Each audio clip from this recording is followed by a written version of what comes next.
ಡೀಮಂಡ್ colony 2 2015 ನಲ್ಲಿ part 1 release ಆಗಿ ಒಳ್ಳೆ ರೆಸ್ಪಾನ್ಸ್ನ ಪಡ್ಕೊಂಡಿತ್ತು. ಸೊ ಈಗ OTT ನಲ್ಲಿ ಅದರ ಸೀಕ್ವೆಲ್ ಪಾರ್ಟ್ 2 ನ ರಿಲೀಸ್ ಮಾಡಿದ್ದಾರೆ. ಇದರಲ್ಲಿ ಪ್ರಿಯಾ ಭವಾನಿ, ಅರುಳ್ ನಿತಿ ಮುಖ್ಯ ಪಾತ್ರದಲ್ಲಿ ಕಾಣಿಸ್ಕೊಂಡಿದ್ದಾರೆ. ಸೊ ಈ ಮೂವಿ ಹೇಗಿದೆ ಅಂತ ತಿಳ್ಕೊಳ್ಳೋಕೆ ಮುಂಚೆ ಸಬ್ಸ್ಕ್ರೈಬ್ ಆಗಿಲ್ಲ ಅಂದ್ರೆ ಸಬ್ಸ್ಕ್ರೈಬ್ ಮಾಡ್ಕೊಂಬಿಡಿ.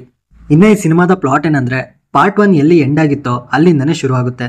ಇಲ್ಲಿ ಗ್ರೂಪ್ ಆಫ್ ಫ್ರೆಂಡ್ಸ್ ಮಿಸ್ಟೀರಿಯಸ್ ಇಂದ ಸೂಸೈಡ್ ಮಾಡ್ಕೊಂತಾರೆ. ಅದರಲ್ಲಿ ಒಬ್ಬ ಡೆಬ್ಬಿ ಹಸ್ಬೆಂಡ್. ಅವರೆಲ್ಲ ಯಾಕೆ ಸೂಸೈಡ್ ಮಾಡ್ಕೊಂಡ್ರು ಅಂತ ಪಾರ್ಟ್ 1 ಸಿನಿಮಾ ನೋಡಿರೋರಿಗೆ ಈಸಿಯಾಗಿ ಅರ್ಥ ಆಗ್ಬಿಡುತ್ತೆ.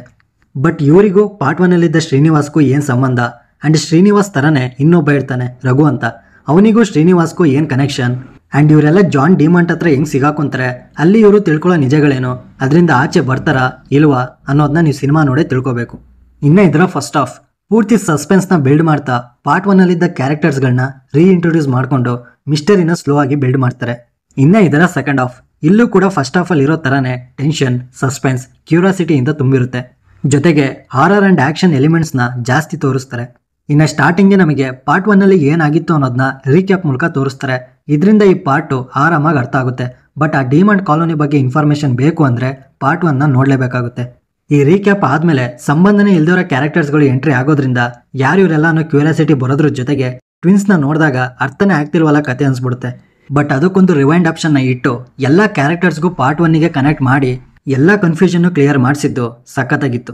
ಇನ್ನ ಪಾರ್ಟ್ 1 ಅಲ್ಲಿರೋ ಕತೆಗೂ ಈ ಪಾರ್ಟ್ 2 ಅಲ್ಲಿ ಬರೋ ಕತೆಗೂ ಕನೆಕ್ಟ್ ಮಾಡಿ 2 ಚಾಪ್ಟರ್ ಆಗಿ ಡಿವೈಡ್ ಮಾಡ್ಕೊಂಡು ಒಂದು ಕ್ಲಾರಿಟಿನ ಕೊಟ್ಟು ಅರ್ಥ ಮಾಡಿಸಿದ್ದು ಎಕ್ಸಲೆಂಟ್ ಆಗಿ ವರ್ಕ್ ಆಯ್ತು.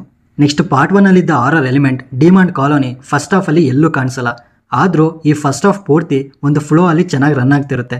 ಎಲ್ಲೂ ಡ್ರ್ಯಾಗ್ ಮಾಡ್ದಲೆ engaging screenplay with surprising elements ಮೂಲಕ ಇಂಟ್ರೆಸ್ಟಿಂಗ್ ಆಗಿರುತ್ತೆ. ಸೊ ಇದರಿಂದ ಹಾರರ್ ಎಲಿಮೆಂಟ್ ನ ಮಿಸ್ ಮಾಡ್ಕೊಂತಿದೀವಿ ಅಂತ ಅನ್ಸೋದೇ ಇಲ್ಲ. ಇನ್ನು ಇಂಟರ್ವಲ್ಗೂ ಮುಂಚೆ ಒಂದು ಟ್ವಿಸ್ಟ್ ಕೊಡ್ತಾರೆ. ಅದಂತೂ ಅನ್ಎಕ್ಸ್ಪೆಕ್ಟೆಡ್ ಅಂತಾನೆ ಹೇಳ್ಬೋದು. ಜೊತೆಗೆ ಆ ಟ್ವಿಸ್ಟಿಗೆ ಒಂದು ಕ್ಲಾರಿಟಿನೂ ಕೊಡ್ತಾರೆ. ಬಟ್ ಅದು ಆ ಕ್ಷಣಕ್ಕೆ ಲಾಜಿಕ್ ಲೆಸ್ ಅನ್ಸಿದ್ರು ನೆಕ್ಸ್ಟ್ ಬರೋ ಸೀನಿಂದ ಲಾಜಿಕ್ ರೀತಿಲೇ ಕ್ವಾಂಟಮ್ ಫಿಸಿಕ್ಸ್ ನ ಇಟ್ಕೊಂಡು ಆಡಿಯನ್ಸ್ಗೆ ಕನ್ವೆ ಮಾಡಿದ್ದು ಸಖತ್ತಾಗಿತ್ತು. ಇನ್ನು ಸೆಕೆಂಡ್ ಹಾಫ್ ಅಲ್ಲಿ ಸಸ್ಪೆನ್ಸ್ ಜೊತೆಗೆ ಇನ್ವೆಸ್ಟಿಗೇಷನ್ ಪ್ರೊಸೆಸ್ ನ ತಂದಿದ್ದು ಕ್ಯೂರಿಯಾಸಿಟಿನ ಜಾಸ್ತಿ ಮಾಡಿಸುತ್ತೆ. ಅಂಡ್ ಸ್ಟ್ರಾಂಗ್ ನೆರೆಟಿವ್ ಜೊತೆಗೆ ಟ್ವಿಸ್ಟ್ ಅಂಡ್ ಟರ್ನ್ಸ್ ಗಳನ್ನ ಪರ್ಫೆಕ್ಟ್ ಟೈಮಿಂಗ್ ಅಲ್ಲಿ ಹಾಕಿರೋದ್ರಿಂದ ಆಡಿಯನ್ಸ್ ಮೇಲೆ ಒಳ್ಳೆ ಇಂಪ್ಯಾಕ್ಟ್ ನ ಕ್ರಿಯೇಟ್ ಮಾಡುತ್ತೆ. ಇನ್ನ ಒಂದೆರಡು ಕಡೆ ಕಾಮಿಡಿ ಚೆನ್ನಾಗಿ ವರ್ಕ್ ಆಯ್ತು. ಜೊತೆಗೆ ಸೂಪರ್ ನ್ಯಾಚುರಲ್ ಎಲಿಮೆಂಟ್ಸ್ ಗಳು ತುಂಬಾನೇ ಇದಾವೆ. ನೆಕ್ಸ್ಟ್ ಕ್ಲೈಮ್ಯಾಕ್ಸ್ ಎಂಡ್ ಆದ್ಮೇಲೆ ಇದು ಯಾವ್ದು ಅಷ್ಟೆಲ್ಲ ಕಷ್ಟಪಟ್ಟು ಈ ತರನ ಎಂಡ್ ಮಾಡೋದು ಅಂತ ಅನ್ಕೊಳ್ಳೋ ಟೈಮಲ್ಲೇ ಪಾರ್ಟ್ 3ಗೋಸ್ಕರ ಒಂದು ಟ್ವಿಸ್ಟ್ ಕೊಡ್ತಾರೆ. ಅದಂತೂ ಸಸ್ಪೆನ್ಸ್ ಅಂಡ್ ಕ್ಯೂರಿಯಾಸಿಟಿಲೇ ವೇಟ್ ಮಾಡಬೇಕು ಆಡಿಯನ್ಸ್, ಆ ರೀತಿ ಇತ್ತು. ಇನ್ನ ಈ ಸಿನಿಮಾದ ನೆಗೆಟಿವ್ಸ್ ಜಂಪ್ಸ್ಕೇರ್ ಮೊಮೆಂಟ್ಸ್ ಆಗಲಿ, ಕ್ರೀಪಿ ಹಾರರ್ ಸೀನ್ಸ್ ಆಗಲಿ ಇದು ಯಾವುದೂ ಇರಲ್ಲ. ಇನ್ನ ಪಾರ್ಟ್ 1 ಅಲ್ಲಿದ್ದ ಕೆಲವೊಂದು ಸೀನ್ಸ್ ಅಂಡ್ ಸಿಚುವೇಶನ್ಸ್ ನ ಸೇಮ್ ಇಲ್ಲೂ ಅದೇ ರೀತಿ ತೋರಿಸಿದ್ದಾರೆ. ಅದನ್ನ ಸ್ವಲ್ಪ ಅಪ್ಡೇಟ್ ಅಂಡ್ ಡಿಫ್ರೆಂಟ್ ಆಗಿ ತೋರಿಸ್ಬೇಕಿತ್ತು. ಅದೇ ಐಡಿಯಾನ ಯೂಸ್ ಮಾಡಿದ್ದು ಇಷ್ಟ ಆಗಲಿಲ್ಲ. ನೆಕ್ಸ್ಟ್ ಸೆಕೆಂಡ್ ಹಾಫ್ ಅಲ್ಲಿ ಒಂದು ಐಟಮ್ನ ತರಕ್ ಹೋಗ್ತಾರೆ. ಸ್ವಲ್ಪ ತಲೆ ಓಡಿಸಿದ್ರೆ ಅದನ್ನ ಈಸಿಯಾಗಿ ಇನ್ನೊಂದು ಐಟಮ್ ಮೂಲಕ ಆ ಐಟಮ್ನ ತಗೊಂಡ್ಬರ್ಬೋದಿತ್ತು. ಇದು ಈ ಸಿನಿಮಾ ನೋಡೋ ಆಲ್ಮೋಸ್ಟ್ ಎಲ್ಲರಿಗೂ ಅದೇ ರೀತಿ ಅನ್ಸುತ್ತೆ. ಬಟ್ ಈ ಸಿನಿಮಾ ಡೈರೆಕ್ಟರ್ಗೆ ಯಾಕೆ ಆ ಥರ ಅನ್ನಿಸ್ಲಿಲ್ವೋ ಗೊತ್ತಿಲ್ಲ. ಇನ್ನು ಪಾರ್ಟ್ 1 ಅಲ್ಲಿದ್ದ ಕೆಲವು ಕ್ವಶನ್ಸ್ಗೆ ಈ ಪಾರ್ಟ್ 2 ಅಲ್ಲಿ ಆನ್ಸರ್ ಸಿಗಬೇಕಿತ್ತು, ಬಟ್ ಸಿಗಲಿಲ್ಲ. ನೆಕ್ಸ್ಟ್ ಪರ್ಫಾರ್ಮೆನ್ಸಸ್ ವಿಷಯಕ್ಕೆ ಬರೋದಾದ್ರೆ Arul ನಿತಿ did A great job, ಚೆನ್ನಾಗಿ ಮಾಡಿದ್ದಾರೆ. ಬಟ್ ಪ್ರಿಯಾ ಭವಾನಿ ಅವರು ಅಲ್ಲಲ್ಲಿ ಸ್ವಲ್ಪ ಓವರ್ ರಿಯಾಕ್ಟ್ ಮಾಡಿದ್ದಾರೆ. ಅದನ್ನ ಕಮ್ಮಿ ಮಾಡಿದಿದ್ರೆ ಚೆನ್ನಾಗಿರ್ತಿತ್ತು. ಇನ್ನು ಮಿಕ್ಕಿದ ಸಪೋರ್ಟಿಂಗ್ ಆಕ್ಟರ್ಸ್ ಎಲ್ಲರೂ ಚೆನ್ನಾಗಿ ಮಾಡಿದ್ದಾರೆ. ಆ್ಯಂಡ್ ಈ ಟೆಕ್ನಿಕಲ್ ವಿಷಯಕ್ಕೆ ಬರೋದಾದ್ರೆ ಸಿನಿಮಾಟೋಗ್ರಫಿ, ವಿಜುವಲ್ಸ್ ಚೆನ್ನಾಗಿದೆ. ಬಟ್ VFX ಅಲ್ಲಲ್ಲಿ ಇನ್ನೂ ಇಂಪ್ರೂವ್ ಮಾಡ್ಕೊಬೇಕಿತ್ತು. ಇನ್ನು editing and camera work excellent ಆಗಿತ್ತು. ಇನ್ನು ಸಾಂಗ್ಸ್ ಆ್ಯಂಡ್ BGM ಸಾಂಗ್ಸ್ ಏನು ಇಷ್ಟ ಆಗಲಿಲ್ಲ, ಬಟ್ BGM ಚೆನ್ನಾಗಿ ವರ್ಕ್ ಆಯಿತು.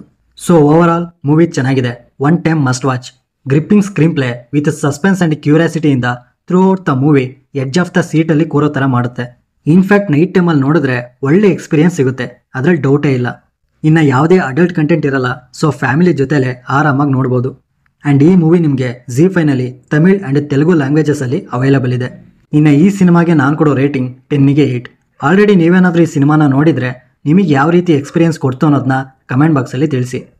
ಸೊ ಈ ರಿವ್ಯೂ ನಿಮ್ಗೆ ಏನಾದರೂ ಇಷ್ಟ ಆಗಿದ್ರೆ ಲೈಕ್ ಮಾಡಿ, ಶೇರ್ ಮಾಡಿ. ಹೊಸಬ್ರಾಗಿದ್ದರೆ ಈ ಚಾನಲ್ನ ಸಬ್ಸ್ಕ್ರೈಬ್ ಮಾಡಿಕೊಂಡು ಪಕ್ಕದಲ್ಲಿರೋ ಬೆಲ್ ಐಕನ್ನ ಪ್ರೆಸ್ ಮಾಡಿ. ಮತ್ತೆ ಸಿಗೋಣ.